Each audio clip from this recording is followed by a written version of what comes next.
Velha, vai viver sua vida, deixa a nossa em paz. Meu filho gritou isso na frente dos vizinhos. Fiquei em silêncio, mas meus olhos disseram tudo. 3 dias depois, ele recebeu uma carta. Eu tinha me mudado para o exterior, mas antes deixei um bilhete que o fez perder o chão. Meu filho gritou essas palavras na frente de todo mundo, na calçada. Com os vizinhos olhando pela janela, alguns até pararam de regar as plantas para escutar melhor. Velha, vai viver sua vida, deixa a nossa em paz. A voz dele ecoou pela rua inteira como um tapa na cara. Eu fiquei ali, parada, com a mão ainda segurando a alça da minha bolsa de tecido floral. Aquela que eu mesma costurei há 15 anos. Meus olhos não choraram naquele momento, mas disseram tudo. Disseram que algo dentro de mim acabava de morrer. 3 dias depois, Rodrigo recebeu uma carta registrada. Quando abriu, o rosto dele perdeu toda a cor. Eu tinha me mudado para o exterior. Mas antes, deixei um bilhete que o fez perder o chão. E se você ficou até agora se perguntando como uma mãe chega a esse ponto, como uma mulher de 68 anos toma coragem para assumir da vida do próprio filho, então fica comigo, porque essa história vai te fazer repensar tudo o que você acha que sabe sobre família. Antes de continuar, se você gosta de relatos reais como esse, de histórias que mostram que nunca é tarde para recuperar sua dignidade, se inscreve no canal e ativa o sininho. Porque aqui eu não conto histórias de vítima. Eu conto histórias de mulheres que decidiram reagir. Meu nome é Neuza. E eu preciso voltar um pouco no tempo para você entender como eu cheguei naquele momento, parada na calçada, ouvindo meu único filho me chamar de velha como se eu fosse um móvel velho que atrapalha na sala. Eu sempre fui costureira. Desde menina, aprendi com minha mãe a dar pontos perfeitos, a transformar retalhos em algo bonito. Quando meu marido, o Walter, morreu num acidente de moto, eu tinha só 32 anos e o Rodrigo tinha apenas 6. Eu pensei que o mundo tinha acabado.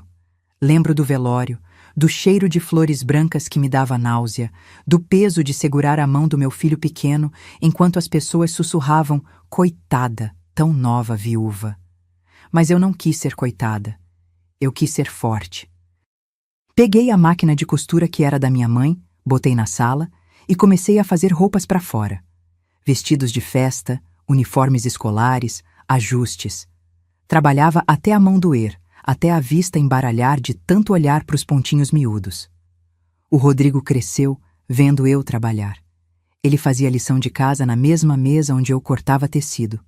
A gente comia arroz com ovo muitas vezes, mas nunca faltou amor. Nunca faltou conversa. Eu falava para ele: "Meu filho, a gente não tem muito, mas o que a gente tem é nosso, e dignidade ninguém tira".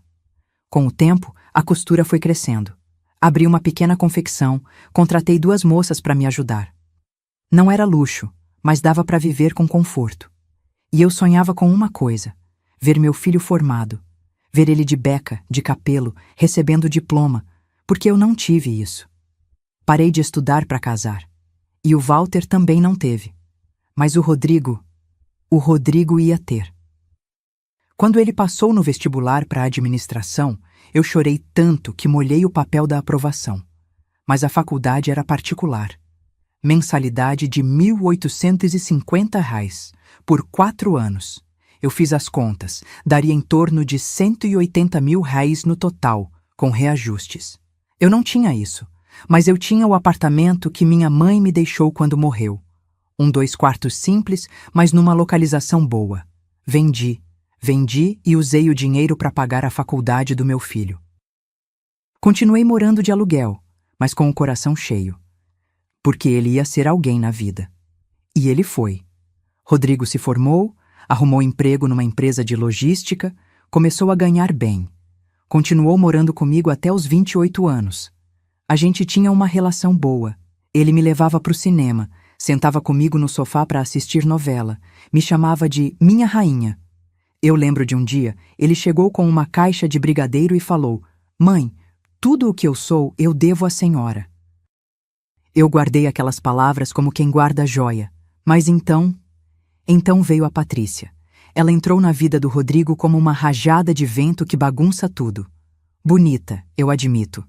Cabelo alisado, unhas sempre feitas, roupas de marca.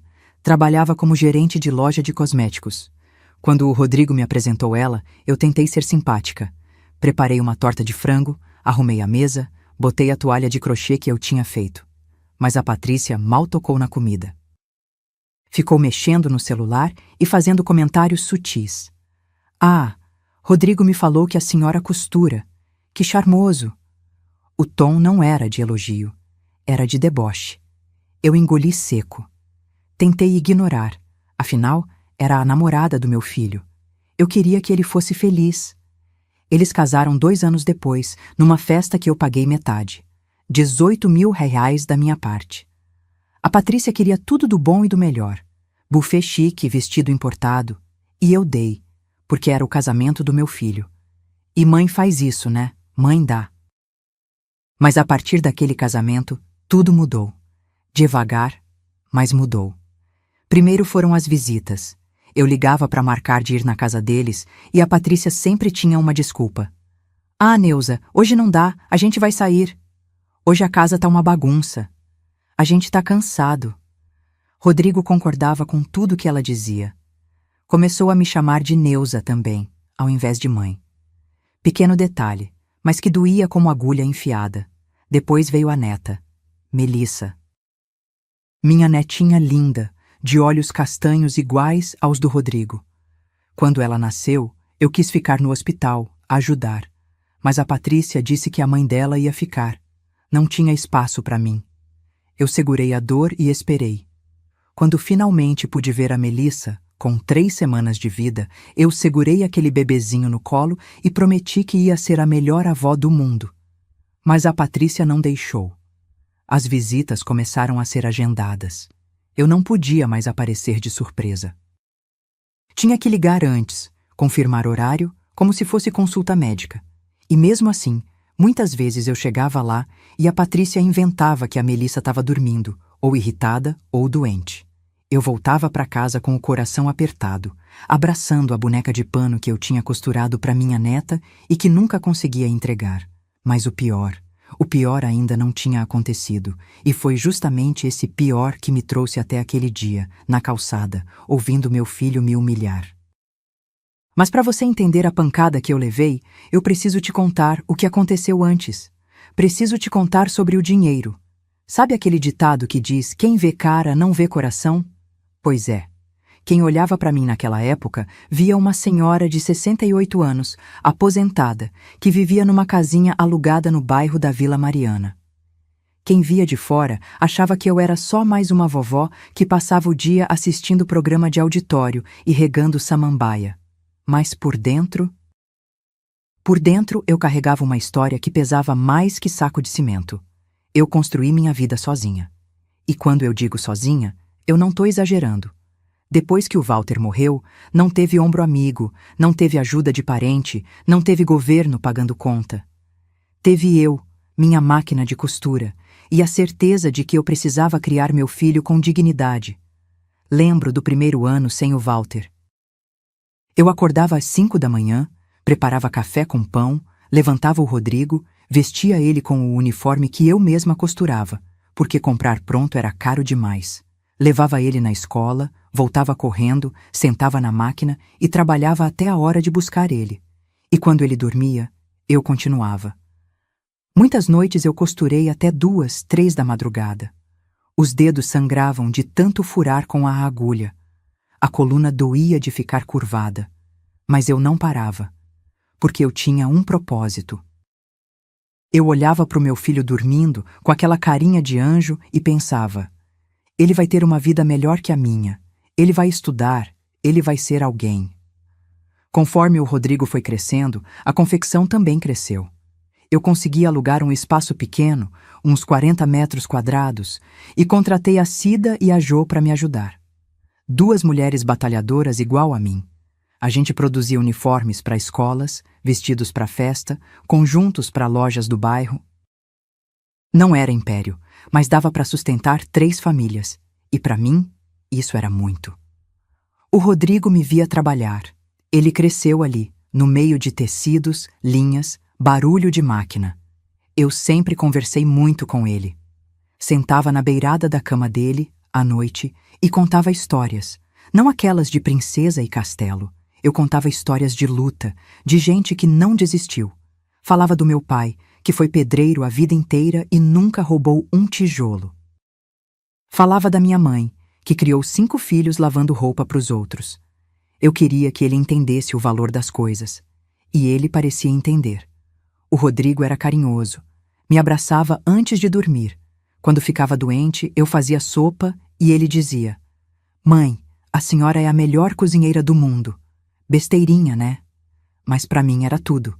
Quando ele entrou na adolescência, continuou sendo bom filho. Não dava trabalho. Estudava, tirava notas boas, ajudava nas tarefas de casa. Eu tinha tanto orgulho dele que parecia que ia explodir. Mostrava o boletim para todo mundo. "Olha, meu filho tirou 9 em matemática." Eu era aquele tipo de mãe chata que acha que o filho é perfeito. E aí veio o vestibular. Rodrigo queria fazer administração.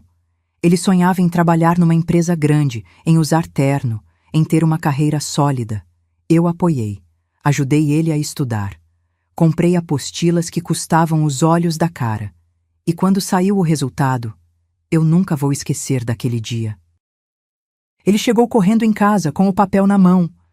"Mãe, eu passei! Passei, mãe!" A gente pulou, abraçado, chorando igual 2 crianças. Eu lembro que liguei para Cida e para Jô, e elas vieram aqui em casa, trouxeram guaraná e bolo. A gente comemorou até tarde. Foi um dos dias mais felizes da minha vida. Mas aí veio a realidade. A faculdade era particular. A mensalidade era R$ 1.850. Eu fiz as contas. 4 anos. Mais ou menos uns R$ 90 mil, fora material, transporte, alimentação. Ia dar perto de R$ 180 mil no total. Eu não tinha essa quantia. A confecção dava para viver, mas não para guardar tanto assim. Eu fiquei uns dias pensando.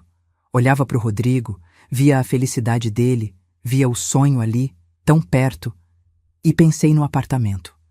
O apartamento que minha mãe tinha me deixado quando morreu. Eram 2 quartos no Jabaquara, simples, mas numa rua tranquila, bem localizado.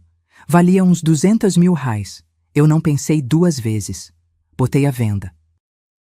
Quando contei para o Rodrigo, ele ficou desesperado. "Mãe, não faz isso, a senhora vai ficar sem nada." Mas eu segurei a mão dele e falei: "Meu filho, esse apartamento é feito de tijolo, mas você é feito de sonho, e sonho vale mais." Ele chorou. Eu também. Mas a decisão estava tomada. Vendi o apartamento por R$ 195 mil. Paguei a faculdade inteira à vista, consegui um desconto bom. Sobrou um trocado que eu guardei para emergências e continuei morando de aluguel. A casinha onde eu tô até hoje, ou melhor, onde eu estava até pouco tempo atrás. 3 cômodos pequenos, quintal de terra batida, um pé de jabuticaba que dá fruto todo ano. Rodrigo se formou. A cerimônia de formatura foi num ginásio grande, cheio de gente. Eu fui sozinha, sentei lá no fundão, mas quando chamaram o nome dele e ele subiu no palco, de beca preta, sorrindo, eu senti que tudo tinha valido a pena. Todas as noites sem dormir, todos os dedos furados, todas as contas apertadas. Valeu. Ele arrumou emprego rápido. Começou como assistente numa empresa de logística, mas logo foi promovido. Começou a ganhar bem. Uns R$ 4.500, depois R$ 6.000, depois mais. Comprou um carro usado, um Palio branco. E continuou morando comigo. Pagava parte do aluguel, ajudava nas compras. A gente tinha uma rotina boa. A gente ia no cinema todo mês. Ele escolhia filme de ação, eu preferia comédia, mas a gente sempre cedia um pro outro. Depois ia comer pastel na feira. Coisas simples, mas que deixavam meu coração quentinho. Ele me chamava de minha rainha. Dizia que um dia ia me dar uma casa, que ia me levar para conhecer a praia, que ia cuidar de mim quando eu ficasse velhinha. E eu acreditei. Acreditei com todas as forças. Até que ele conheceu a Patrícia. Foi num churrasco de amigos do trabalho. Ele voltou para casa naquela noite com um brilho diferente no olho. Mãe, conheci uma menina incrível. Eu sorri. Incrível como? Ele ficou vermelho. Incrível de verdade. Bonita, inteligente, cheia de planos. Eu fiquei feliz. Meu filho merecia ser feliz, merecia amar e ser amado. Eu só queria conhecer ela. E aí foi que começou o primeiro nó na minha garganta. A primeira vez que a Patrícia veio aqui em casa, eu caprichei. Limpei tudo até brilhar. Fiz torta de frango, arroz de forno, um pudim de leite. Botei a toalha de mesa de crochê que eu tinha feito à mão, aquela branca com flores azuis. Arrumei flores no vaso. Passei perfume. Queria causar boa impressão. Quando ela entrou pela porta, eu notei o jeito dela olhar em volta. Um olhar rápido, mas avaliativo. Ela era bonita mesmo. Cabelo liso e comprido, escova perfeita, maquiagem impecável, roupa de marca. Salto alto mesmo sendo almoço de domingo. Ela apertou minha mão de leve como quem toca em algo que pode sujar e disse: Oi, Neuza. Prazer. Neuza. Não Dona Neuza. Não senhora. Só Neuza. Sentamos para comer. Eu servi a comida toda animada, contando que a receita da torta era da minha avó. A Patrícia pegou um pedacinho minúsculo, cutucou com o garfo e disse: Ah, que charmoso. Rodrigo me falou que a senhora costura, né? Deve ser cansativo. O tom não era de solidariedade. Era de piedade? Ou desprezo? Não sei. Mas doeu. Durante o almoço, ela mal comeu. Ficou no celular. Rodrigo tentava puxar assunto, mas ela respondia com monossílabos. Quando eles foram embora, eu lavei a louça com um aperto no peito. Tentei me convencer de que era nervosismo dela, que na próxima ia ser diferente. Mas não foi. A cada encontro, eu sentia que Patrícia me via como um empecilho, como alguém ultrapassado, atrasado, que não tinha nada a acrescentar. E o pior, Rodrigo começou a mudar também. Aos poucos, mas mudou. Ele parou de me chamar de mãe e passou a me chamar de Neuza também. Parou de me contar as coisas do trabalho. Parou de me perguntar como foi meu dia. Eu tentava não ligar. É fase, eu pensava. Ele tá apaixonado, logo volta ao normal. Mas não voltou. E então veio o casamento. E aí começou o verdadeiro inferno. O casamento foi bonito, não vou mentir. Foi num salão de festas com lustres de cristal, mesas decoradas com flores brancas e douradas, tudo muito chique. Eu me senti deslocada o tempo todo. Botei meu vestido azul marinho, o único social que eu tinha, e um sapato de salto baixo que apertava. Mas eu estava feliz. Meu filho ia casar. Ia começar uma família. E eu, como mãe, só queria ver ele sorrindo. A Patrícia entrou na igreja de vestido importado, uma coisa que custou 12 mil reais. Sim, ela fez questão de comentar. O bolo tinha 5 andares. O buffet servia salmão, camarão, coisas que eu nunca tinha provado na vida. E eu paguei metade de tudo aquilo. 18 mil reais da minha parte. Dinheiro que eu juntei vendendo enxovais, consertando roupa, economizando no mercado. Mas eu dei. Porque mãe faz isso, né? Mãe abre mão. No dia do casamento, a Patrícia mal olhou para mim. Cumprimentou os pais dela com abraços longos, tirou 1000 fotos com as amigas, mas comigo foi só um oi seco e um sorriso de canto de boca. Rodrigo tentou me incluir, me chamou para tirar foto com eles dois. Mas quando eu me aproximei, a Patrícia suspirou alto e disse: Rodrigo, depois a gente tira, tá? Agora é só a gente. E ele concordou. Eu fiquei ali, segurando minha bolsinha de mão, sentindo meu coração se partir ao meio. Mas engoli, sorri, bati palma. Porque era o dia deles, não meu. Depois do casamento, eles foram morar num apartamento alugado no Morumbi. 2 quartos, varanda, churrasqueira, condomínio com piscina. Um lugar bonito. Rodrigo me ligou no primeiro dia e disse: Mãe, vem conhecer nossa casa. Eu fiquei toda animada. Levei um bolo de cenoura que eu tinha feito, embrulhado em papel alumínio, ainda quentinho. Quando cheguei lá, toquei a campainha. A Patrícia abriu a porta de roupão com cara de sono. Ah, Neuza, Rodrigo não te avisou que a gente ia sair? Eu gelei. Mas ele me ligou ontem pedindo para eu vir. Ela bufou. É, mas mudou os planos. Hoje não dá. Rodrigo apareceu atrás dela, meio sem graça. Desculpa, mãe. É que esqueci que a gente tinha marcado almoço com os pais da Patrícia. Eu segurei o bolo, que já estava esfriando na minha mão, e disse: Ah, tudo bem. Deixa eu deixar isso aqui para vocês, então. A Patrícia pegou o bolo de qualquer jeito, nem agradeceu direito e fechou a porta. Voltei para casa com um nó na garganta que não descia de jeito nenhum, e as coisas só pioraram. As visitas começaram a ser agendadas. Eu não podia mais ligar e falar: filho, vou dar uma passadinha aí. Não. Tinha que ligar antes, perguntar se podia, confirmar horário, como se eu fosse visita de médico.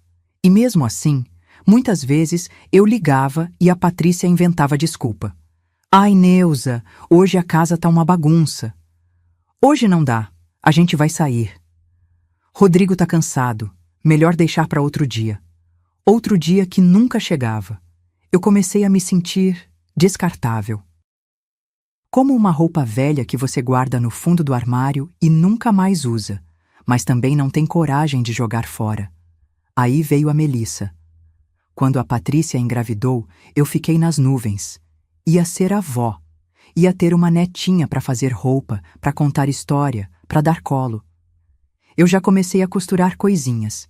Macacãozinho de algodão, manta de crochê, toucas pequeninhas. Guardei tudo numa caixa enfeitada com papel de presente cor-de-rosa, esperando o dia de entregar. Mas quando a Melissa nasceu, eu não pude estar lá. A Patrícia deixou claro. A mãe dela ia ficar no hospital ajudando. Não tinha espaço para mim. Muita gente atrapalha, Neuza. Você entende, né? Eu disse que entendia, mas por dentro eu estava me despedaçando. Quando finalmente consegui ver minha neta, ela já tinha 3 semanas de vida. 3 semanas. Eu cheguei na casa deles com a caixa de presentes, o coração batendo acelerado. A Patrícia me recebeu, pegou a caixa sem nem abrir e disse: Ela tá dormindo, melhor você não pegar, senão acorda. Fiquei ali, sentada no sofá da sala, olhando para a porta do quarto, imaginando minha netinha dormindo do outro lado. Fiquei 1 hora. A Melissa não acordou. Ou acordou e a Patrícia não me chamou. Não sei. Mas voltei para casa sem nem ter tocado nela. As visitas continuaram assim, controladas, cronometradas, como se eu fosse uma ameaça. Eu ligava para perguntar se podia ver a Melissa, e a Patrícia sempre tinha uma desculpa na ponta da língua. Ah, ela tá com febre. Ela tá irritada hoje. Ela tá na casa da minha mãe. Quando eu finalmente conseguia ir, ficava meia hora, no máximo. E a Patrícia ficava ali, de pé, de braços cruzados, me vigiando. Como se eu fosse fazer alguma coisa errada. Um dia eu levei uma boneca de pano que eu tinha costurado.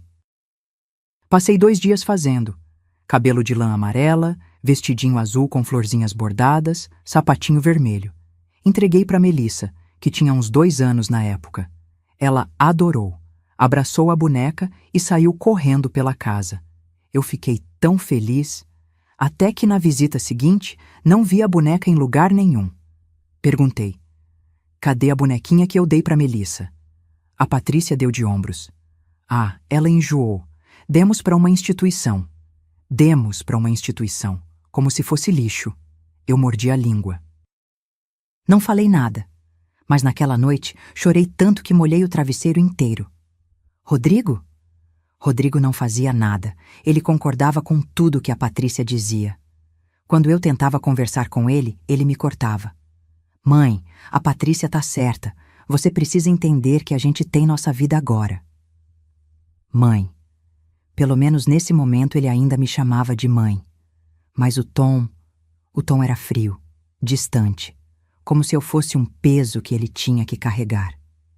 Eu comecei a me sentir invisível. E então veio o aniversário da Melissa. Ela ia fazer 4 anos. Eu fiquei esperando o convite. Esperei e nada. 1 semana antes, liguei. Filho, que horas é a festa da Melissa? Eu quero levar um presente legal. Silêncio do outro lado da linha. Depois ele respondeu: Mãe, é que a festa vai ser pequena, só criança da escola dela. Nada demais. Só criança da escola. Eu não fui convidada para o aniversário da minha própria neta. Eu desliguei o telefone e fiquei ali, sentada na cadeira da cozinha, olhando para o nada. Tinha um bolo de fubá no forno, o cheiro doce tomando conta da casa. Mas eu não sentia cheiro de nada. Não sentia nada. Só um vazio enorme, crescendo dentro de mim como um buraco sem fundo. 3 dias depois, vi as fotos no Facebook. A festa foi numa buffet infantil, com pula-pula, piscina de bolinhas, decoração tema Frozen. Tinha umas 50 pessoas. Os pais da Patrícia estavam lá, sorrindo. Os amigos do Rodrigo tirando selfie. E eu não fui convidada. Naquele dia, alguma coisa dentro de mim começou a rachar. Não quebrou ainda, mas rachou, porque eu percebi que não era esquecimento, não era descuido, era proposital. A Patrícia estava me apagando da vida do meu filho. E ele estava deixando. Eu tentei conversar com o Rodrigo. Marquei de encontrar ele num shopping, porque na casa dele eu não podia mais ir sem agendamento prévio. Sentei com ele numa praça de alimentação, tomando um café aguado, e falei: Filho, eu tô sentindo que vocês não querem mais que eu faça parte da vida de vocês. Ele desviou o olhar. Mãe, não é assim. É que a Patrícia acha que você interfere muito. Fica dando palpite, sabe? Interferir? Eu mal via minha neta. Mal pisava na casa deles. Mas eu não gritei. Não bati na mesa. Eu só perguntei com a voz embargada: E você? O que você acha? Rodrigo ficou em silêncio. E aquele silêncio disse tudo. Ele tinha escolhido o lado dela. Voltei para casa naquele dia com uma certeza dolorida. Meu filho tinha se perdido. E eu não sabia se conseguiria encontrá-lo de novo. Mas o pior ainda estava por vir. Porque 3 meses depois daquela conversa, o Rodrigo apareceu na minha casa. Mas não veio sozinho. Veio com a Patrícia. E veio pedir dinheiro. Eles chegaram num sábado à tarde. Eu estava no quintal, regando as plantas, quando ouvi a campainha. Abri o portão e levei um susto. Rodrigo e Patrícia, os dois arrumados, sorrindo. Eles seguravam uma sacola da padaria. Trouxemos pão de queijo, mãe. Aquele que a senhora gosta. Fazia meses que eles não vinham aqui. E agora apareciam assim do nada, com pão de queijo e sorrisos. Alguma coisa não estava certa. Mas eu deixei entrar. Fiz café, botei o pão de queijo no prato, sentei com eles na mesinha da cozinha. A Patrícia estava estranhamente simpática. Ai, Neuza, que casa aconchegante. Sente o cheiro do café? Essas coisas simples que a gente esquece de valorizar, né? Ela nunca tinha elogiado nada na minha casa. Nunca. E agora vinha com esse papo? Rodrigo comeu 2 pães de queijo, tomou café e ficou enrolando. Conversa fiada sobre o tempo, sobre o trabalho, sobre a Melissa. Até que a Patrícia cutucou ele com o cotovelo. Sutil. Mas eu vi. Ele limpou a garganta. Mãe, na verdade, a gente veio aqui porque a gente precisa conversar uma coisa com a senhora. Meu coração apertou. Fala, filho! Ele trocou um olhar com a Patrícia. Ela deu um sorrisinho de incentivo e aí ele soltou. É que apareceu uma oportunidade incrível, um investimento. Um amigo meu da empresa abriu uma franquia de açaí e tá convidando sócios. É um negócio garantido, mãe. Ele já tem 3 lojas e tá expandindo. Dá lucro certo. Eu fiquei quieta, esperando ele continuar. O problema é que a entrada para a sociedade é de R$95 mil. A gente tá juntando, mas ainda falta. E a gente pensou, será que a senhora não poderia emprestar? R$95 mil. Eu senti o chão fugir dos meus pés. Esse dinheiro era praticamente tudo que eu tinha, a minha reserva de emergência. O dinheiro que eu juntei vendendo uns tecidos que sobraram da confecção, fazendo uns bicos de costura aqui e ali, economizando centavo por centavo. Era o que me dava segurança. O colchão para qualquer imprevisto. Filho, isso é muito dinheiro. Eu sei, mãe, mas é um empréstimo. A gente devolve em 6 meses, com juros. A senhora vai receber R$ 105.000 de volta. 5.000 de lucro. A gente faz um contrato, tudo certinho. Patrícia se inclinou para frente, com aquele sorriso que não chegava nos olhos. Neuza, a gente nunca pediria isso se não fosse uma oportunidade real. A gente confia no Rodrigo. E a senhora não confia no seu próprio filho? E aí estava a armadilha. Porque se eu dissesse não, eu seria a mãe ruim. A mãe que não acredita no filho. A mãe egoísta que prefere o dinheiro parado no banco ao invés de ajudar a família. Eu olhei para o Rodrigo. Para o meu filho. O menino que eu criei sozinha, que eu vesti, que eu alimentei, que eu paguei faculdade vendendo o apartamento que era meu único patrimônio. Olhei nos olhos dele e vi. Vi um homem que eu não reconhecia mais. Mas vi também o menino de 6 anos que chorou no meu colo no dia do velório do pai. Deixa eu pensar, filho. Patrícia franziu a testa. Pensar? Neuza, a oportunidade é agora. Se a gente deixar passar, perde. Outro sócio entra no lugar. Rodrigo segurou a mão dela num gesto que parecia dizer, calma. Mas depois ele olhou para mim e disse, com aquela voz de menino que eu não conseguia resistir. Mãe, eu não pediria se não fosse importante. A senhora sempre falou que queria ver eu crescer, ter sucesso. Essa é a chance. Eu respirei fundo. E cometi o maior erro da minha vida. Tá bom, eu empresto. O sorriso da Patrícia foi imediato, largo, triunfante. O do Rodrigo era mais contido, mas tinha alívio. Ele se levantou, veio até mim, me abraçou. Obrigado, mãe. A senhora não vai se arrepender, eu prometo. 3 dias depois, transferi os R$ 95.000 para a conta dele. Fizemos um contrato simples que a própria Patrícia digitou e imprimiu. Empréstimo de R$ 95.000 a ser devolvido em 6 meses com juros de 10%, totalizando R$ 105.000. Os dois assinaram. Eu assinei. Guardei o papel na gaveta com um aperto no peito que eu tentei ignorar. Nos primeiros 2 meses, eles foram simpáticos. Rodrigo ligava 1 vez por semana. E aí, mãe, tudo bem?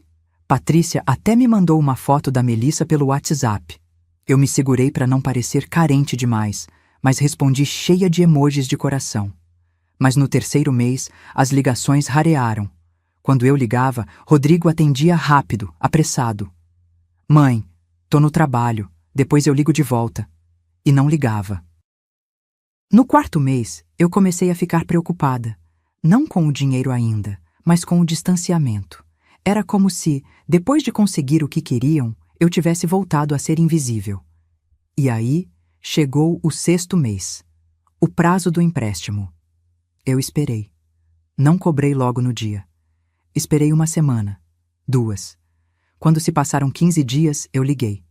Rodrigo atendeu, mas foi seco. Oi, mãe. Filho, é que já faz mais de 6 meses, do empréstimo. Silêncio. Mãe, o negócio tá indo bem, mas a gente ainda não conseguiu tirar o lucro. Precisa de mais um tempo. Quanto tempo? Não sei. Uns 3 meses, talvez. Eu engoli seco. 3 meses viraram 6. 6 viraram 8. E toda vez que eu perguntava, Rodrigo tinha uma desculpa. A franquia tá em fase de ajuste. A gente investiu em reformas. Tá quase, mãe. E a Patrícia? Quando eu perguntava para ela, era pior ainda. Neuza, a senhora tá sendo ansiosa. Negócio não dá retorno da noite pro dia. Relaxa. Relaxa? Eu tinha emprestado praticamente tudo que eu tinha. E eles me mandavam relaxar? Mas o pior ainda não tinha acontecido. Porque 8 meses depois do empréstimo, eu descobri algo que me fez cair de joelhos no chão da cozinha. Eu estava na feira, comprando verdura, quando a dona Conceição, minha vizinha, veio falar comigo. Neuza, vi seu filho outro dia. Que carro lindo ele comprou. Um Corolla novinho. Eu gelei. Carro? É, preto, 0 quilômetro. Tava estacionado na frente do prédio dele. Eu vi quando passei por lá visitando minha irmã. Voltei para casa com as pernas bambas. Entrei no Facebook. Eu quase não usava, mas tinha criado uma conta só para ver fotos da Melissa. E lá estava. Uma foto do Rodrigo, ao lado de um Corolla preto, sorrindo com a legenda: Conquista nova, Deus é fiel. R$ 78 mil, eu pesquisei. Um Corolla 0 custava em torno disso. Eles tinham comprado um carro, com o meu dinheiro. Eu senti meu peito apertar tanto que achei que ia ter um infarto. Sentei no chão, encostei a cabeça na parede e deixei as lágrimas caírem. Porque não era só sobre o dinheiro, era sobre a traição, sobre a mentira, sobre olhar nos meus olhos e me enganar sabendo que eu tinha vendido meu apartamento para pagar a faculdade dele. No dia seguinte eu liguei. Estava decidida a confrontar. Rodrigo atendeu com preguiça. Fala, mãe. Vi a foto do carro. Silêncio. E daí? E daí? Minha voz saiu trêmula. Rodrigo, você me deve R$ 95 mil. Como você compra um carro de quase R$ 80 mil?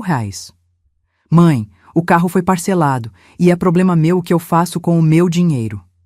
O meu dinheiro. Não era o dinheiro dele, era o meu. E ele sabia disso. Mas, filho, você prometeu devolver em 6 meses. Eu vou devolver. Para de me pressionar. A senhora tá parecendo agiota. Agiota. Ele me chamou de agiota. Eu desliguei o telefone. E fiquei ali, sentada na cozinha, ouvindo o barulho do relógio de parede. Tic-tac, tic-tac, como se o tempo tivesse parado. E foi ali que a rachadura dentro de mim aumentou. E começou a doer. Doer de verdade. Porque eu percebi que não era só desrespeito. Era crueldade. Mas o que eu não sabia, o que eu não imaginava, era que o pior de tudo ainda estava por vir. Depois daquela ligação, eu passei 3 dias sem conseguir comer direito. O estômago revirado, a cabeça pesada, o coração partido em tantos pedaços que eu nem sabia mais como juntar. Eu olhava para o teto à noite e ficava repassando tudo na cabeça.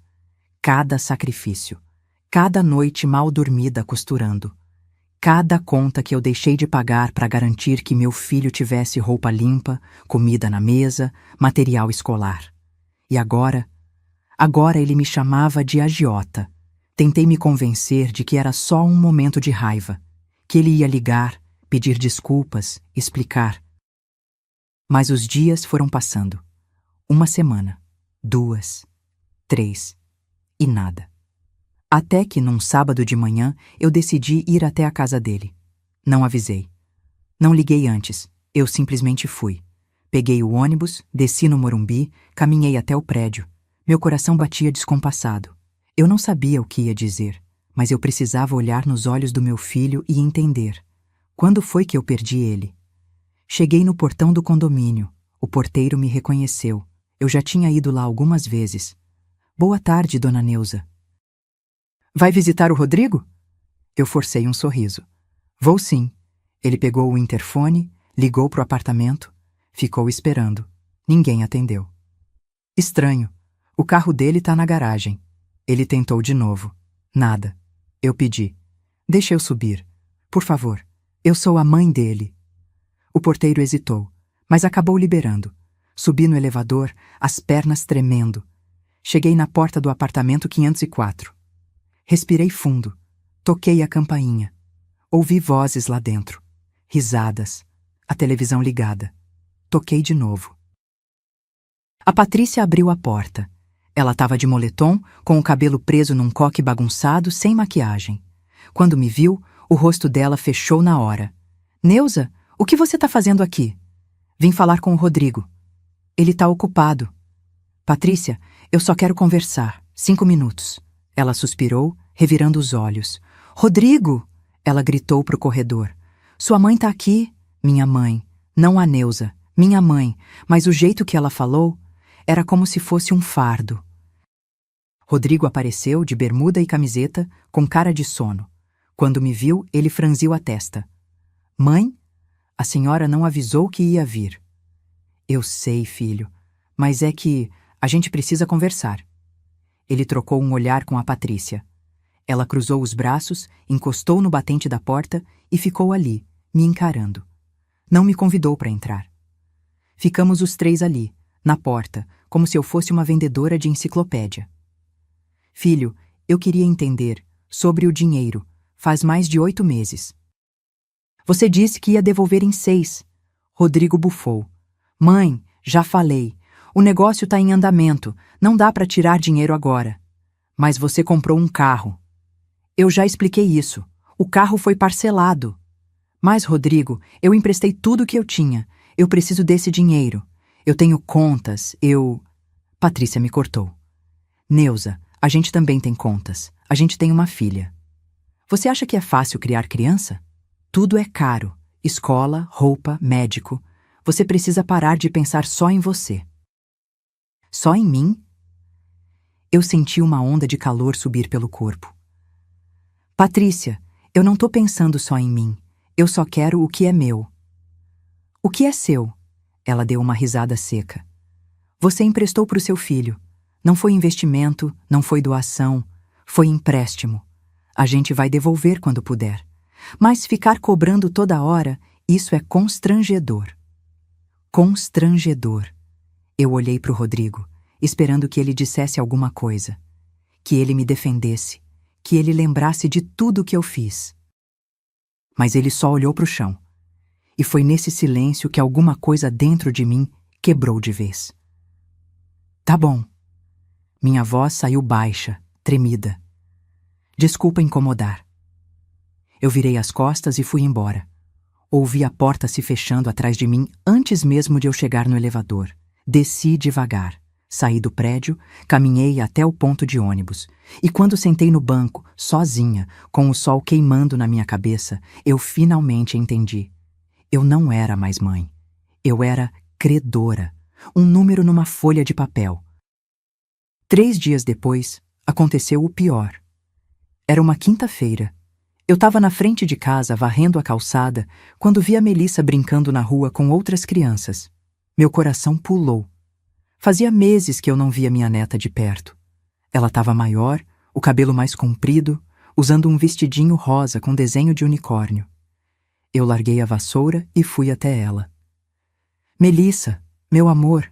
Ela me olhou meio sem jeito, mas sorriu. Oi, vó. Eu me ajoelhei na frente dela, segurei as mãozinhas dela. Como você tá? Saudade da vovó. Melissa me abraçou. E naquele abraço apertado, eu senti que ainda existia amor. Ainda existia vínculo. Foi quando ouvi a voz dele. Melissa, vem aqui. Rodrigo e Patrícia vinham caminhando pela calçada. Ele com cara fechada, ela com aquele olhar de irritação. Melissa correu até eles. Rodrigo pegou a mão dela e olhou para mim. Mãe, a gente já conversou sobre isso. A senhora não pode ficar aparecendo do nada para falar com a Melissa. Aparecendo do nada? Rodrigo, ela estava brincando aqui na rua, eu só cumprimentei. Patrícia se meteu. Neuza, você não respeita limites. A gente já falou, se quiser ver a Melissa, tem que avisar antes. Os vizinhos começaram a sair das casas, curiosos com o bate-boca. A dona Conceição estava na janela. O seu Moacir parou de lavar o carro para olhar. E eu senti a vergonha subindo, quente, ardendo no rosto. Filho, eu só queria ver minha neta. Sua neta? A voz da Patrícia veio cortante. Neuza, você acha que só porque é avó pode fazer o que quer? A Melissa é nossa filha, nossa responsabilidade, e a gente decide quando você pode ou não ver ela. Eu pisquei, tentando segurar as lágrimas. Rodrigo, fala alguma coisa. Ele me olhou, e naquele olhar, eu vi o homem que ele tinha se tornado. Um homem que eu não conhecia. Um homem que escolheu o lado errado. E então ele abriu a boca.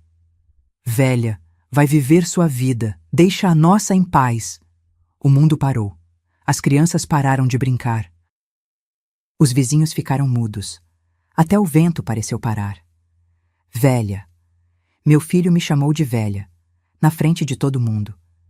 Eu fiquei ali, parada, com a mão ainda segurando a alça da minha bolsa de tecido floral, aquela que eu mesma costurei, aquela que estava gasta nas pontas, desbotada pelo tempo.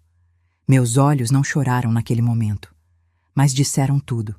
Disseram que algo dentro de mim acabava de morrer. Rodrigo pegou a Melissa no colo e foi embora. Patrícia me lançou um último olhar, um olhar vitorioso, e foi atrás dele. Eu fiquei ali, sozinha, com o barulho das folhas sendo levadas pelo vento, com o silêncio constrangido dos vizinhos, com a vergonha queimando a pele. Entrei em casa, fechei a porta, encostei nela e finalmente deixei as lágrimas caírem. Chorei como eu não chorava desde o dia que enterrei o Walter. Chorei por tudo que eu dei, por tudo que eu abri mão, por tudo que eu sacrifiquei e pelo filho que eu perdi. Mas naquela noite, depois que as lágrimas secaram, depois que a dor se transformou em outra coisa, algo frio, algo decidido, eu levantei da cama, acendi a luz da cozinha e fui até o armário. No alto, atrás de umas caixas de remédio, tinha uma caixa de sapatos velha. Abri. Dentro estavam todas as provas. Os recibos da faculdade do Rodrigo. Todos.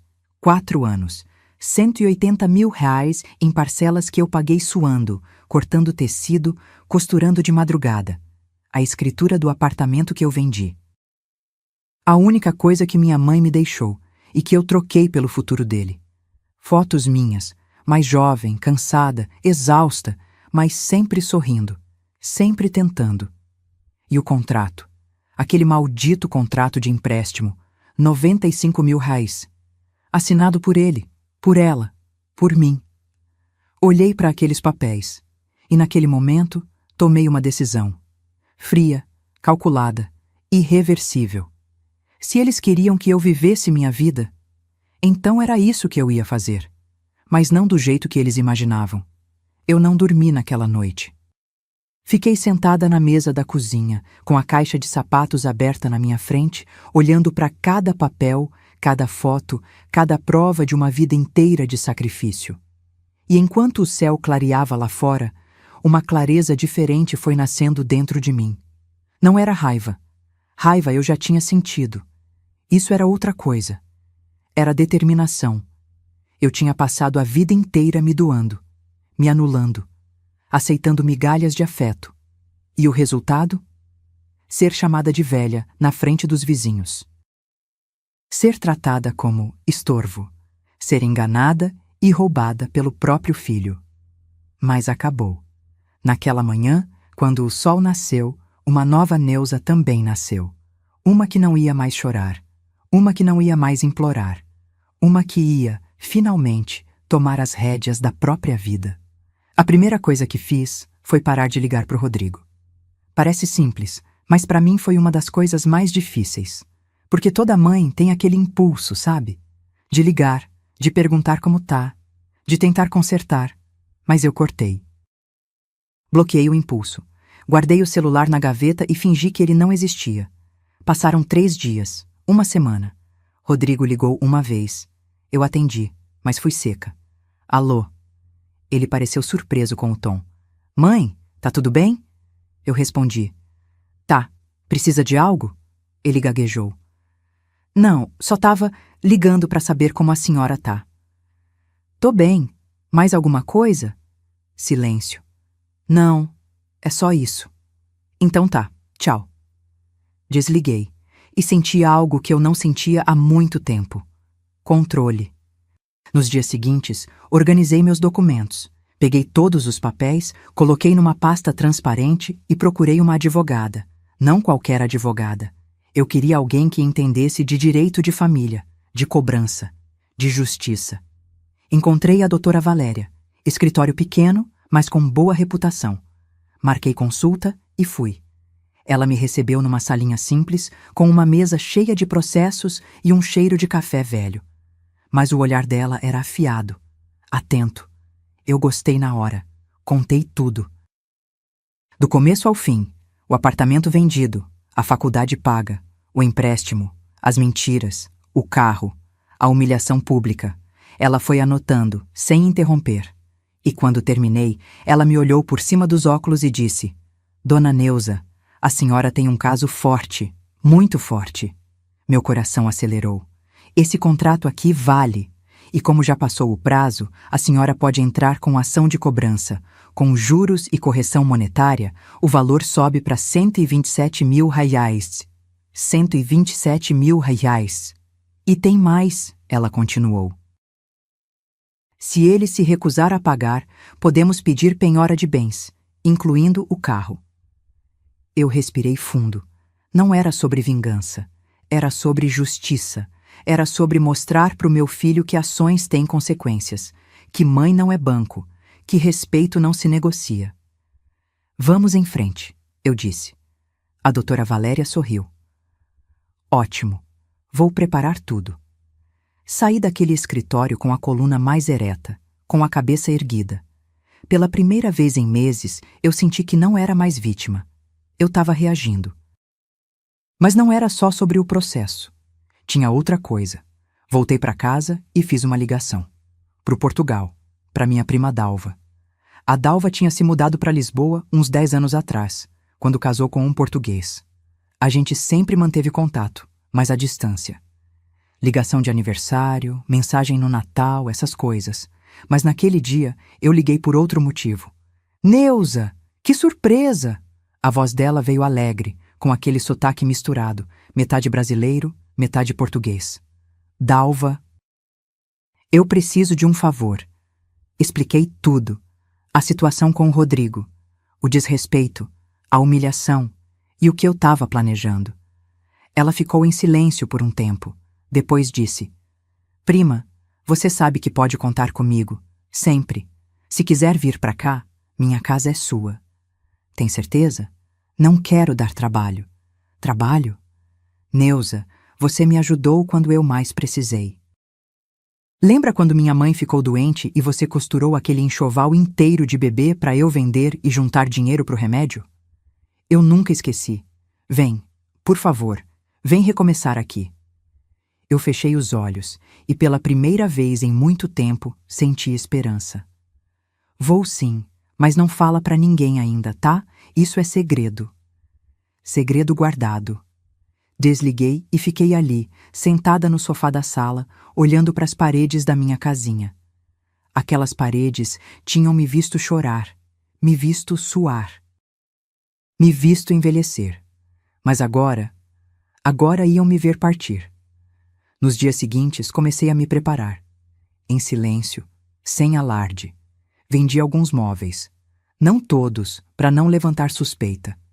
Mas a máquina de costura velha, a estante que estava quebrada, umas cadeiras que eu não usava. Anunciei em grupos de Facebook, em classificados. O dinheiro foi entrando aos poucos. Doei roupas para uma instituição de caridade do bairro. Separei as que eu realmente usava e guardei numa mala pequena. O resto, fora. Eu estava desapegando. E cada coisa que eu doava, cada móvel que eu vendia, era como se eu tivesse tirando um peso das costas. Paralelo a isso, a doutora Valéria foi avançando com o processo. Ela me ligava para dar atualizações. Dona Neuza, entrei com a ação hoje. Seu filho vai ser notificado em alguns dias. Eu agradeci, o coração batendo forte. E então, 3 semanas depois daquela humilhação na calçada, eu procurei um contador. O seu Reinaldo, um senhor de uns 60 anos, de óculos grosso e jeito paciente. Ele me ajudou a organizar tudo: imposto de renda, aposentadoria, transferência de documentos, tudo certinho, tudo legal. A senhora vai morar fora por quanto tempo? Ele perguntou. Não sei, talvez para sempre. Ele me olhou curioso, mas não perguntou mais nada. Só fez o trabalho dele. Comprei a passagem. Voo direto. São Paulo, Lisboa. Data: daqui a 1 semana. 1 semana. Meu coração apertou quando confirmei a compra. Porque era real. Estava acontecendo. Eu ia embora. Ia deixar o país. Ia deixar tudo. Inclusive meu filho. Mas ele não era mais meu filho.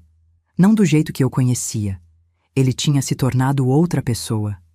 E eu? Eu precisava me tornar outra pessoa também.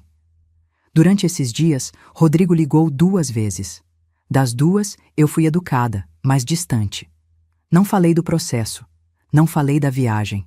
Não dei pista nenhuma. Só disse que estava tudo bem. Que estava cuidando da vida. E ele, inocente ou arrogante demais para perceber, achou que estava tudo normal. 3 dias antes da viagem, recebi a ligação da doutora Valéria. Dona Neuza, ele foi notificado. A notificação chegou hoje. Meu estômago revirou. E agora?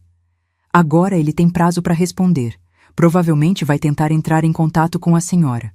Mas não se preocupe, eu cuido de tudo daqui. A senhora pode ir tranquila. Tranquila. Não sei se eu estava tranquila, mas estava decidida. Na véspera da viagem, fiz uma última coisa. Sentei na mesa da cozinha, peguei papel e caneta e escrevi uma carta. Não foi fácil. Tive que reescrever 3 vezes, porque as palavras precisavam ser certas. Precisavam doer, mas também precisavam libertar.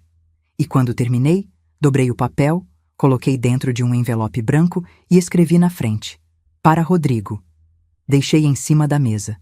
Na manhã seguinte, arrumei minha mala. Uma só, pequena, com o essencial. Olhei em volta pela última vez.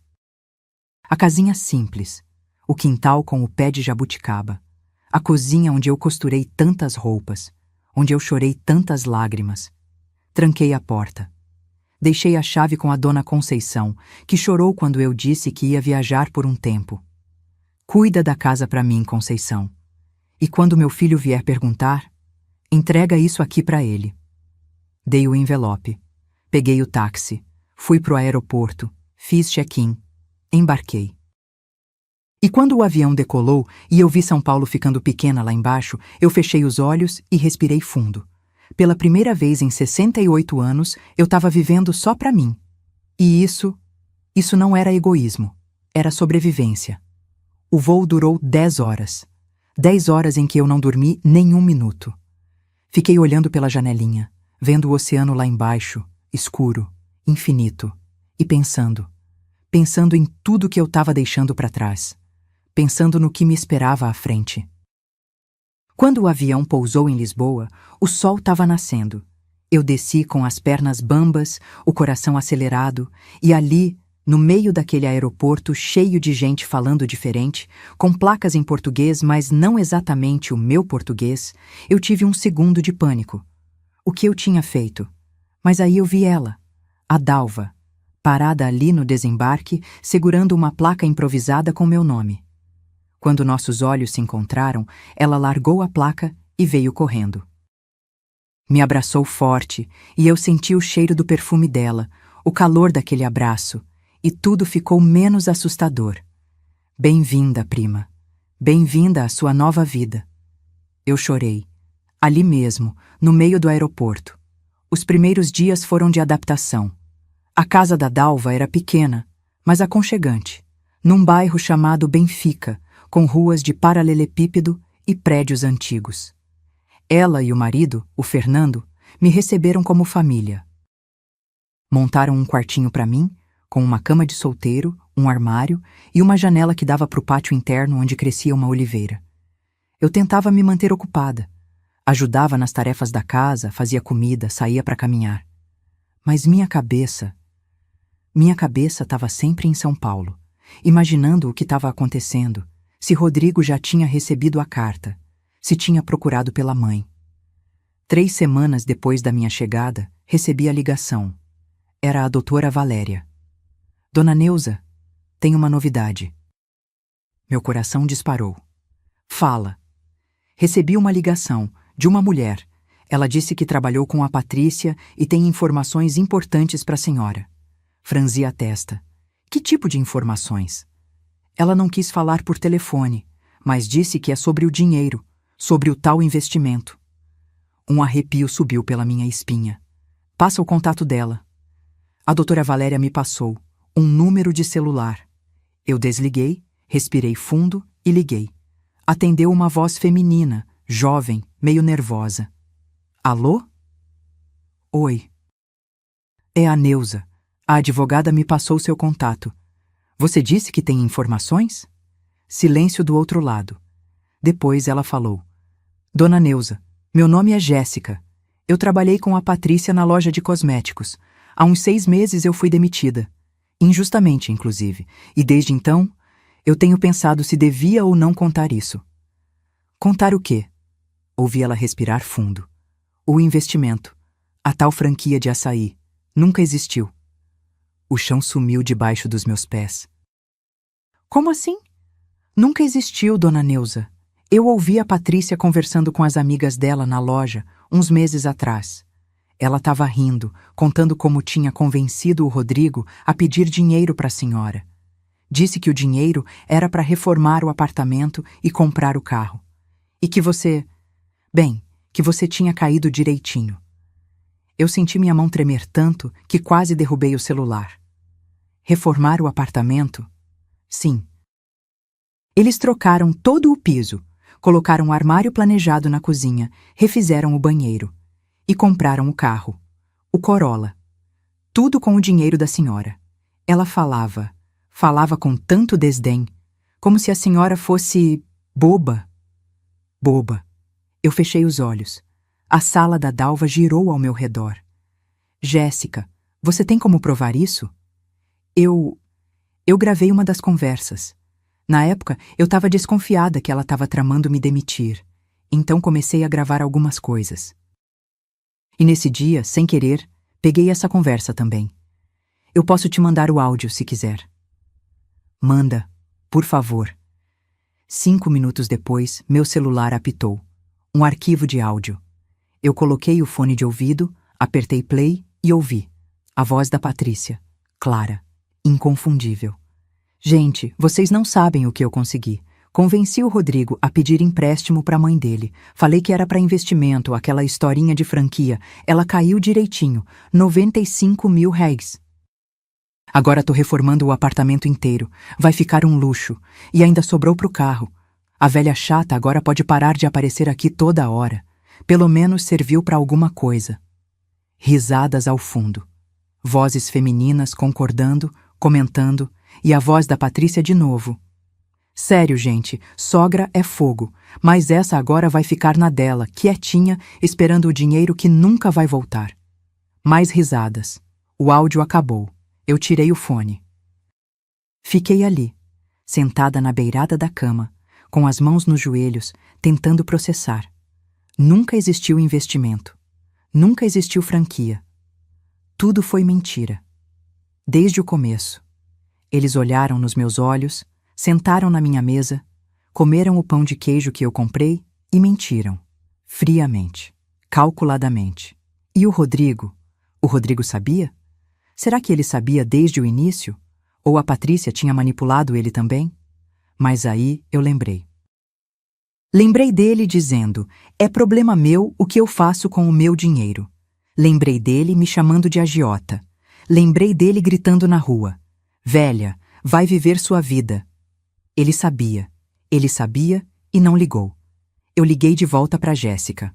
Você pode enviar esse áudio para minha advogada? Eu vou te passar o contato.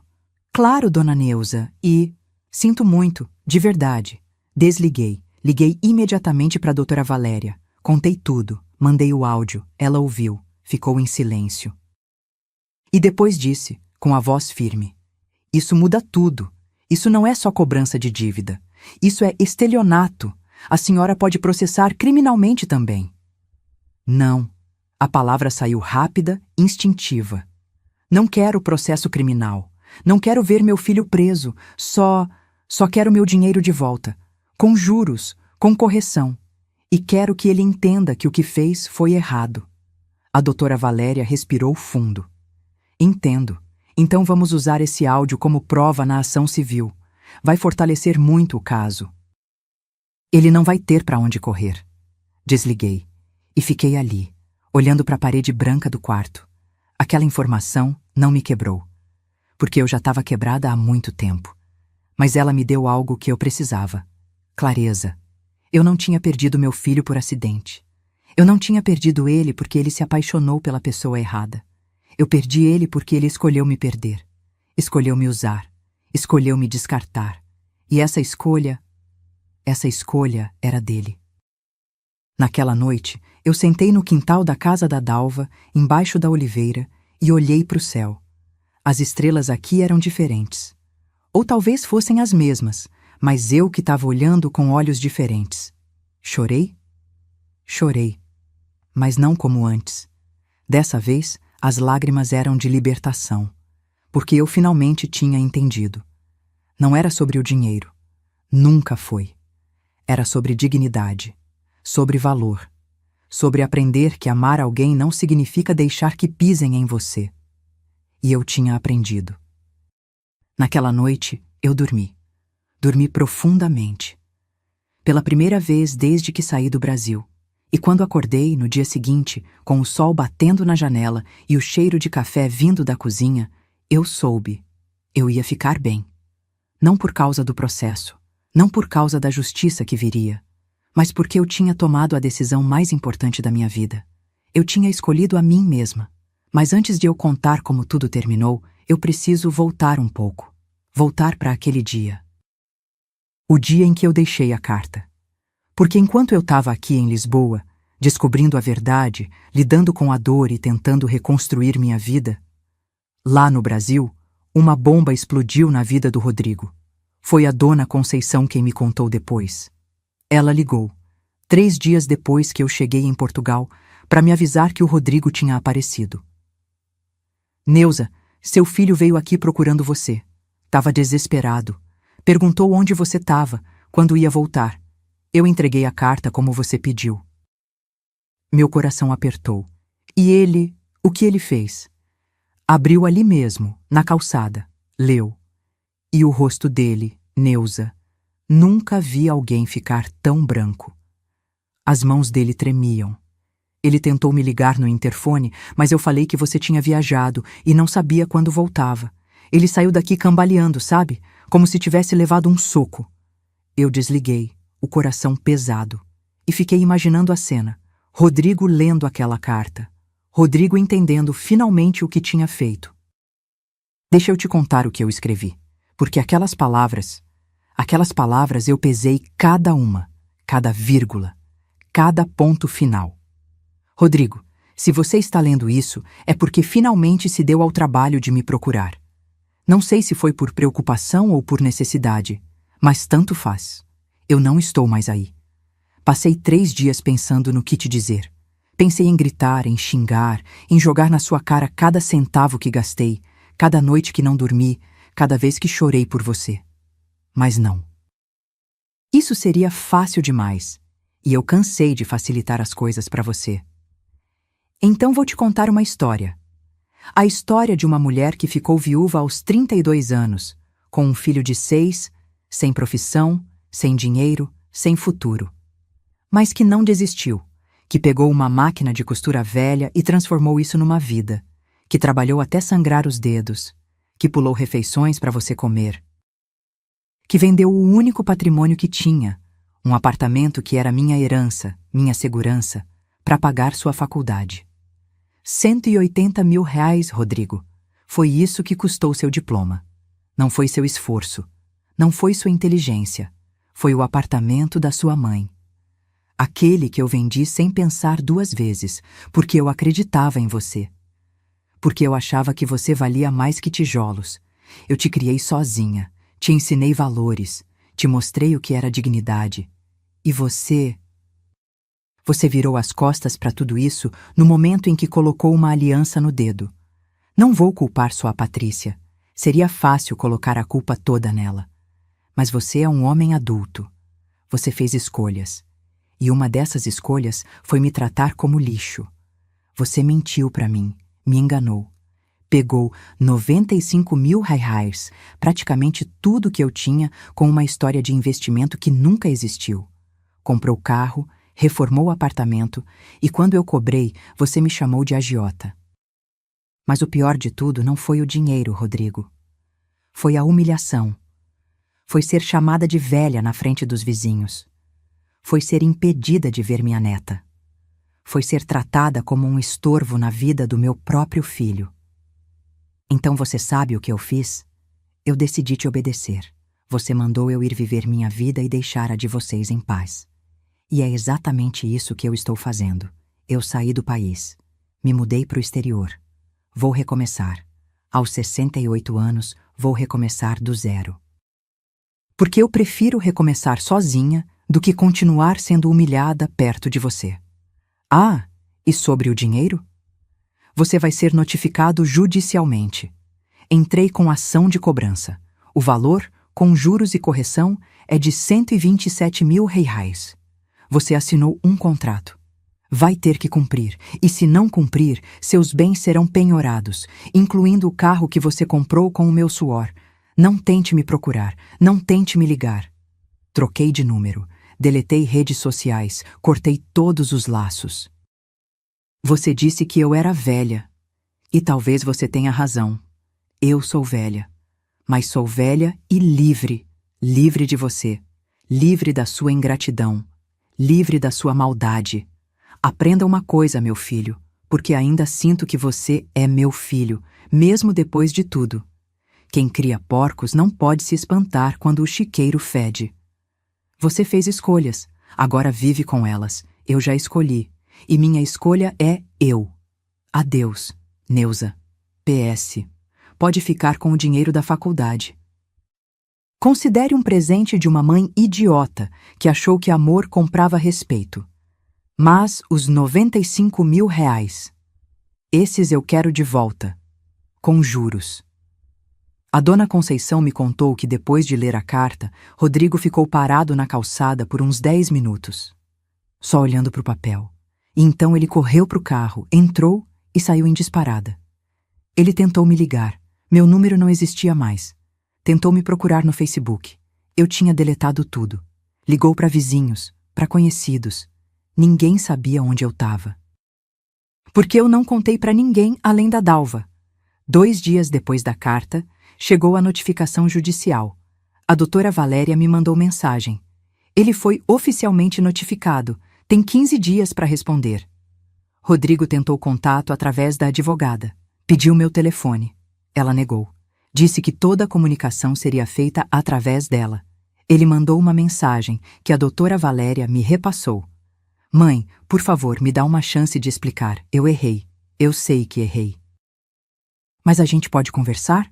Por favor, não faz isso. Não me processa. A gente resolve de outro jeito. Eu li. E não respondi, porque não tinha mais nada para resolver. Não tinha mais conversa. Tinha um contrato assinado e tinha consequências. 2 semanas depois, ele tentou novamente. Mãe, eu vou vender o carro, vou parcelar tudo com a senhora. Mas por favor, volta. A Melissa tá perguntando por você. Ela sente sua falta. Melissa, aquela parte doeu. Doeu muito, porque eu amava minha neta. Mas eu não podia mais me sacrificar. Não podia mais aceitar migalhas. Respondi através da advogada. O processo segue. Se ele quer quitar a dívida, que quite. Mas isso não muda nada entre nós. O que foi quebrado não tem mais conserto. E foi assim que tudo começou a desmoronar para ele. Porque vender o carro não ia ser suficiente. O carro valia 78 mil reais. Usado agora valia menos. E ele devia 127 mil reais. A Patrícia, quando descobriu tudo, o processo, a carta, o áudio que a Jéssica tinha gravado, entrou em pânico. A doutora Valéria me contou que eles tiveram uma briga feia. Os vizinhos ouviram gritos, Patrícia acusando Rodrigo de ser fraco, de ter deixado a velha fazer isso com eles. Rodrigo gritando de volta, dizendo que a culpa era dela, que foi ela quem inventou a mentira. O casamento começou a rachar, e no meio de tudo, a Melissa. Minha netinha, de apenas 7 anos, sentindo a tensão, ouvindo as brigas, perguntando pela avó que sumiu. A dona Conceição me contou que viu a menina chorando no portão, perguntando quando a vovó ia voltar. E eu chorei também. Chorei porque não era justo. Não era justo que ela pagasse pelos erros dos pais. Mas eu não podia voltar. Não podia me anular de novo. Porque se eu voltasse, tudo voltaria a ser como antes. Eu voltaria a ser a velha inconveniente. O banco que empresta e não cobra. A mãe que aceita qualquer coisa. E eu não era mais essa pessoa. Eu tinha me mudado? Não só de país. Eu tinha me mudado por dentro. 3 meses depois de eu ter saído do Brasil, recebi a notícia. Rodrigo tinha vendido o carro, tinha pegado um empréstimo no banco e tinha quitado a dívida. 127 mil reais. Na minha conta. Olhei para o extrato, para o valor ali, depositado. E não senti vitória, não senti alegria, senti alívio. Alívio de que tinha acabado, de que eu tinha imposto limite, de que eu tinha mostrado que ações têm consequências. Mas senti tristeza também, porque aquele dinheiro tinha custado meu filho. Ou melhor, tinha mostrado quem meu filho realmente era. Os meses seguintes foram de silêncio. Um silêncio pesado, cheio de coisas não ditas. Eu continuava em Lisboa, me adaptando, tentando construir uma rotina. Mas mesmo a quilômetros de distância, as notícias chegavam até mim, pelos vizinhos. Pela dona Conceição, que virou minha informante não oficial, e pela própria doutora Valéria, que mantinha contato comigo. A vida do Rodrigo estava desmoronando, e eu não posso mentir, parte de mim sentia uma satisfação amarga. Mas outra parte doía. A dona Conceição me ligou numa tarde de outubro. Neuza, preciso te contar uma coisa. Meu coração apertou. O que foi? Vi o Rodrigo ontem. Ele estava saindo do prédio, de ônibus. Vendeu o carro, né? Mas o pior é que ele estava com uma cara, sei lá, Neuza. Parecia 10 anos mais velho. Magro, barba por fazer, olheiras fundas. Eu fechei os olhos. E tem mais, ela continuou. Ouvi dizer que ele pegou um empréstimo grande no banco para quitar a dívida com você.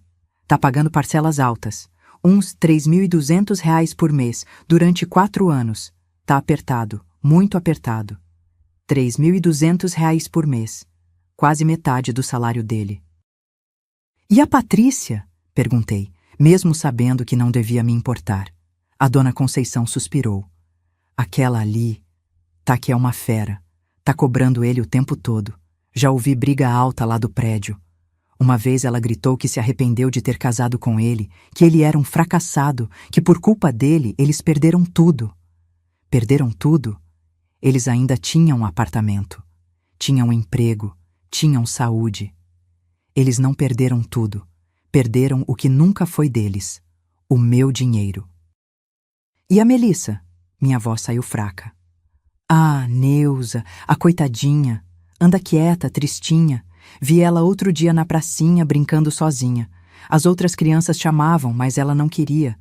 Só ficou sentada no balanço, parada, olhando pro nada. Meu coração se partiu. Melissa não tinha culpa de nada. Ela era uma criança que perdeu a avó porque os pais foram gananciosos e cruéis. Mas eu não podia fazer nada. Eu não podia voltar e salvar todo mundo. Porque se eu voltasse, quem ia me salvar? 2 semanas depois, recebi outra ligação da dona Conceição. Dessa vez, a notícia foi ainda pior. Neuza. O Rodrigo e a Patrícia se separaram. Fiquei em silêncio. Foi feio. Muito feio. Ela pegou a Melissa e foi morar com a mãe dela. Deixou ele no apartamento, mas disse que vai pedir pensão alta. O Rodrigo tá sozinho agora. Sozinho e quebrado. Sozinho e quebrado. As mesmas palavras que descreviam como eu me senti quando ele me humilhou na calçada. A diferença é que eu estava sozinha por escolha. Ele estava sozinho por consequência. Ele pergunta de mim? A pergunta saiu antes que eu pudesse segurar. Pergunta. Toda vez que me vê, pergunta. Dona Conceição, a senhora teve notícia da minha mãe? Eu digo que não. Que você pediu para não falar nada. E ele abaixa a cabeça e vai embora. Desliguei com um nó na garganta. À noite, deitada na cama, olhando para o teto, eu me perguntei: eu fiz a coisa certa? E a resposta, mesmo doendo, era sim. Porque se eu tivesse ficado, se eu tivesse perdoado sem consequências, tudo continuaria igual. Rodrigo continuaria me usando. Patrícia continuaria me humilhando. E eu continuaria morrendo aos poucos, engolindo desrespeito, fingindo que estava tudo bem. Eu não salvei meu filho, mas salvei a mim mesma. Um mês depois da separação, recebi uma mensagem. Através da doutora Valéria. Rodrigo tinha escrito outra carta. Dona Neuza, ele pediu para eu repassar. A senhora quer que eu leia ou prefere que eu descarte?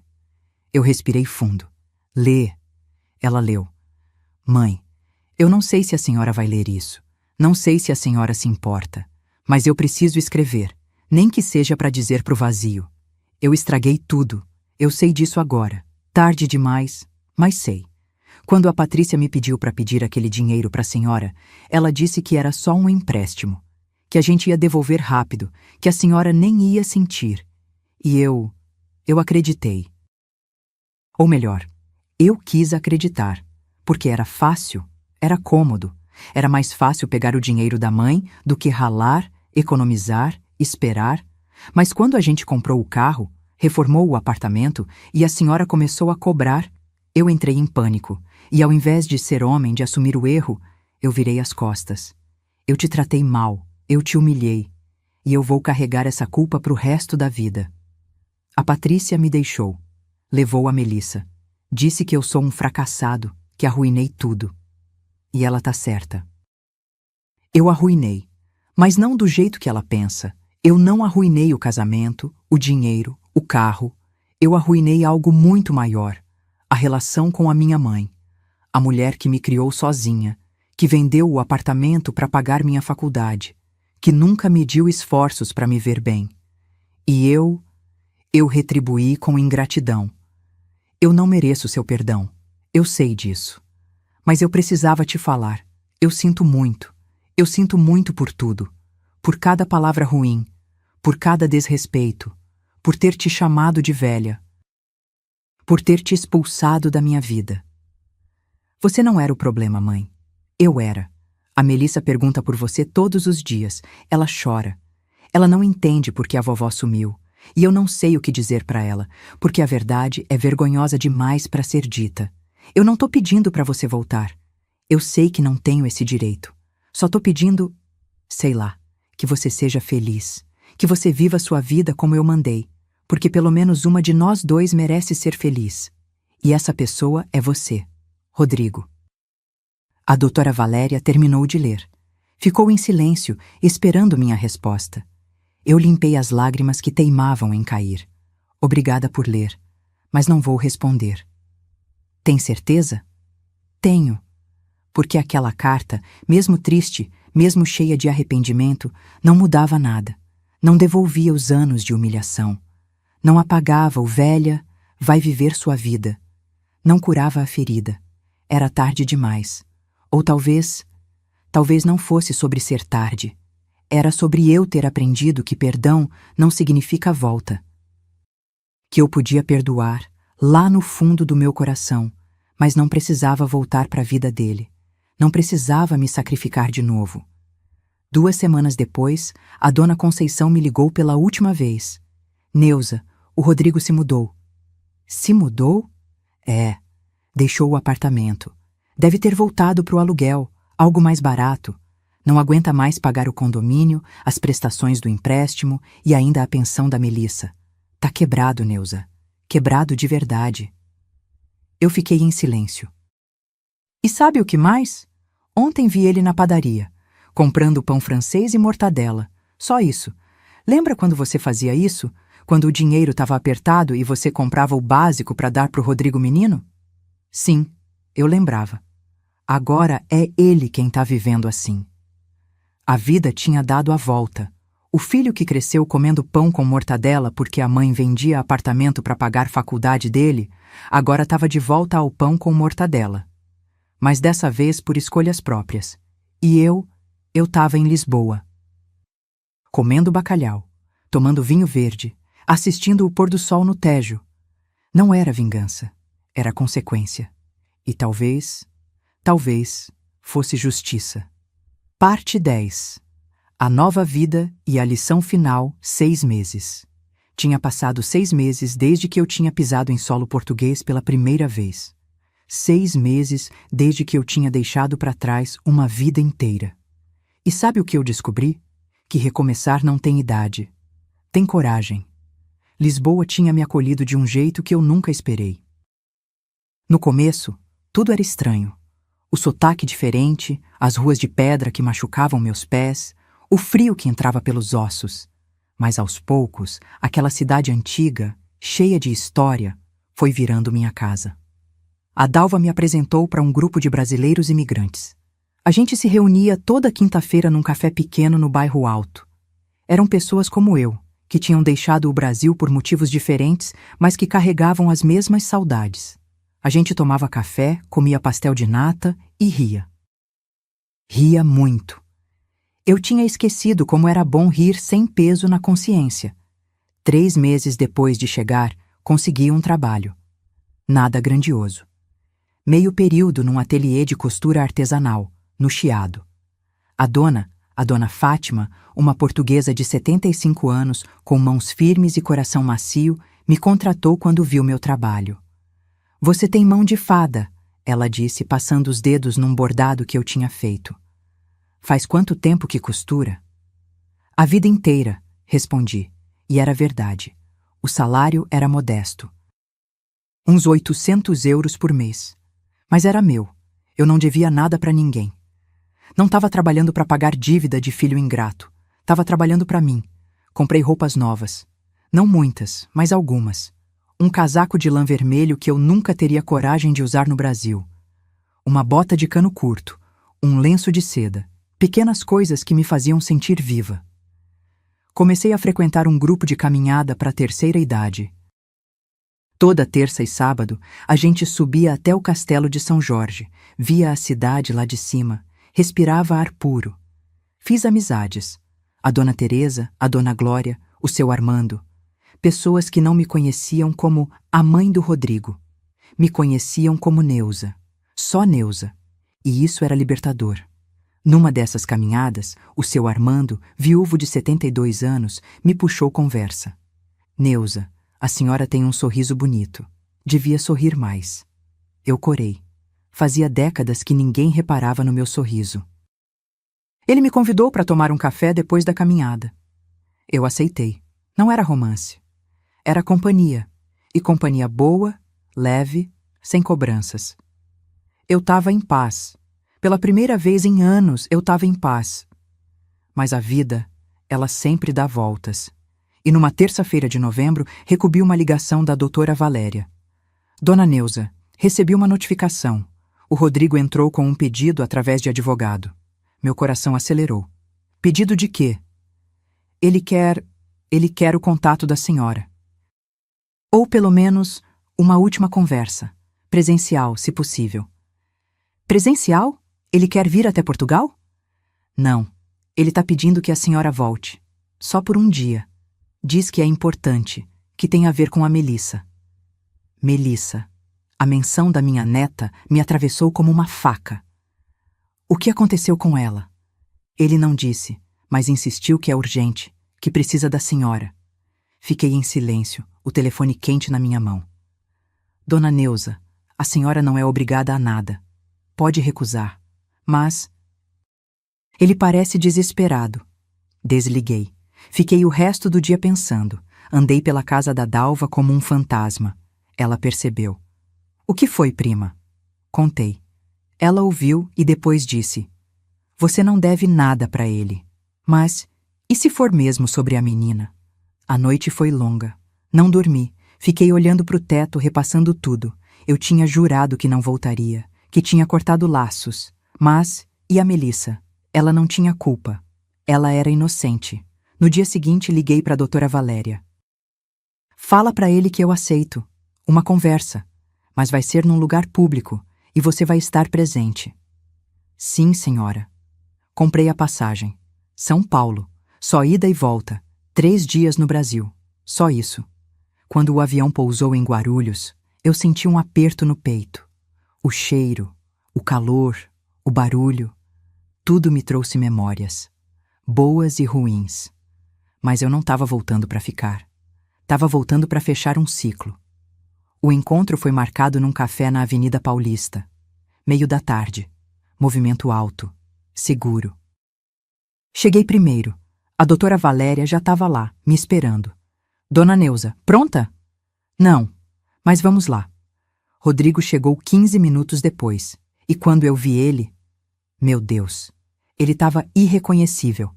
Magro, barba comprida, olheiras profundas, roupa amarrotada. Parecia ter envelhecido 10 anos em 6 meses. Ele me viu, parou. Os olhos dele encheram de lágrimas na hora. Mãe! A voz dele saiu quebrada. Eu respirei fundo. Não levantei, não corri para abraçar. Fiquei sentada, firme. Ele se aproximou, devagar, como quem se aproxima de um animal assustado. Sentou na frente de mim. Ficamos em silêncio por uns segundos que pareceram eternos. Obrigado por ter vindo, ele disse finalmente. Eu não respondi. Ele respirou fundo. Eu não sei nem por onde começar. Eu sei que eu não mereço nada. Sei que eu te machuquei de um jeito que não tem perdão. Mas... a Melissa, mãe. A Melissa não tá bem. Meu coração apertou. O que aconteceu? Ela tá com depressão infantil. Pelo menos é o que a psicóloga falou. Ela não come direito, não brinca, não fala quase nada, só pergunta por você. Toda noite, antes de dormir, ela pergunta: pai, cadê a vovó? E eu não sei o que responder. As lágrimas começaram a descer pelo rosto dele. Ela fez um desenho. Na escola, a professora me chamou para mostrar. Era uma casa, e dentro da casa tinha 3 pessoas, eu, ela e você. Ela desenhou você, mãe, com cabelo branco, sorrindo. E embaixo ela escreveu: eu quero minha vovó de volta. Eu senti minha garganta fechar. A psicóloga disse que ela precisa de encerramento, que ela não entende por que você sumiu. Ela acha que fez alguma coisa errada, que você não gosta mais dela. As lágrimas começaram a cair do meu rosto também. Eu não vim aqui para pedir que você volte para minha vida, mãe. Eu sei que eu não tenho esse direito. Eu só tô pedindo que você veja ela, uma vez. Que explique para ela que não foi culpa dela. Que você ainda ama ela porque ela tá sofrendo e ela não merece isso. Eu limpei as lágrimas, olhei para ele e pela primeira vez vi um homem arrependido de verdade. Onde ela tá? Com a Patrícia, na casa da sogra, quer dizer, da ex-sogra. Liga para ela, marca, eu quero ver minha neta. No dia seguinte, encontrei a Melissa num parquinho perto da casa da Patrícia. A Patrícia trouxe ela, mas ficou longe, encostada num carro, de braços cruzados. Rodrigo ficou comigo. Quando Melissa me viu, ela parou. Ficou olhando como se não acreditasse. E então, ela correu. Correu com as perninhas magrinhas, os olhos arregalados, o cabelo voando. Vovó? Eu me ajoelhei, e ela se jogou nos meus braços. Segurei ela com tanta força que achei que ia quebrar. Cheirei o cabelo dela, senti o corpinho quente dela contra o meu, e chorei. Chorei tudo que eu tinha segurado. Vovó, você voltou, você voltou. Voltei, meu amor, voltei. A gente ficou ali, abraçadas, por tempo que eu não sei medir. Podia ter sido 1 minuto, podia ter sido 1 hora. Quando finalmente me soltei, olhei nos olhos castanhos dela. Melissa, a vovó precisa te explicar uma coisa. Ela acenou com a cabeça, os olhos ainda cheios de lágrimas. Vovó teve que ir embora porque às vezes as pessoas grandes brigam. E quando isso acontece, a gente precisa de um tempo. Mas isso não foi culpa sua. Nunca foi. Você entende? Mas você não gosta mais de mim? Eu te amo mais que tudo nesse mundo. Você é minha netinha. E nada, nada nunca vai mudar isso. Ela me abraçou de novo e ficamos ali, brincando, conversando, rindo, por 3 horas. Quando chegou a hora de ir embora, Melissa me segurou a mão. Vovó, você vai sumir de novo? Eu respirei fundo. Vovó vai morar longe, mas a gente vai conversar por vídeo, tá bom? Toda semana. E quem sabe, você vem me visitar. tem aviões grandes que atravessam o mar. E lá onde eu tô tem castelos, tem mar, tem coisas lindas. Os olhos dela brilharam. De verdade? De verdade. Ela sorriu. Um sorriso verdadeiro. E quando eu fui embora, quando olhei para trás e vi ela acenando, vi Rodrigo ao lado dela, com a mão no ombro da filha, eu senti que tinha feito a coisa certa.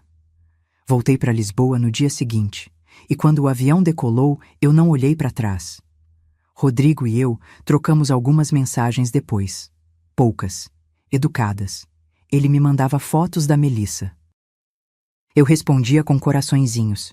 A gente tinha algum tipo de trégua. Não era perdão completo, não era reconciliação, mas era encerramento. 6 meses depois, usei metade do dinheiro que eu tinha recuperado e doei para uma instituição que ajudava idosos em situação de vulnerabilidade no Brasil. R$ 63.500. Porque eu não precisava de tudo aquilo, e porque eu queria que algo de bom saísse de toda aquela dor. A outra metade, guardei. Para mim, para o meu futuro, para as minhas emergências. Porque pela primeira vez na vida eu estava pensando em mim. Hoje, com 69 anos, eu acordo cedo, tomo café com a Dalva, vou trabalhar no ateliê, costuro, bordo, converso com as clientes, volto para casa, faço chamada de vídeo com a Melissa uma vez por semana, saio para caminhar, tomo vinho com os amigos, rio, vivo. E sabe qual é a melhor parte? Eu sou feliz. Não é uma felicidade perfeita. Ainda dói às vezes.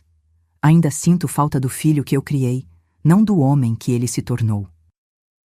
Ainda choro algumas noites, mas no dia seguinte eu levanto, abro a janela, vejo o sol batendo nas janelas de azulejo de Lisboa e agradeço. Porque eu aprendi a lição mais importante da minha vida. Respeito não se implora, se conquista ou se abandona. Eu não fui embora porque eu era fraca. Fui embora porque eu era forte. Forte o suficiente para escolher a mim mesma. Forte o suficiente para não aceitar migalhas. Forte o suficiente para recomeçar aos 68 anos num país estrangeiro. E se você está me ouvindo agora, se você está passando por algo parecido, se você está sendo desrespeitada, usada, humilhada por quem você ama, escuta o que eu tenho para te dizer. Você não precisa se anular para ser amada. Amor verdadeiro não dói, não humilha, não diminui. E nunca, nunca é tarde para recomeçar.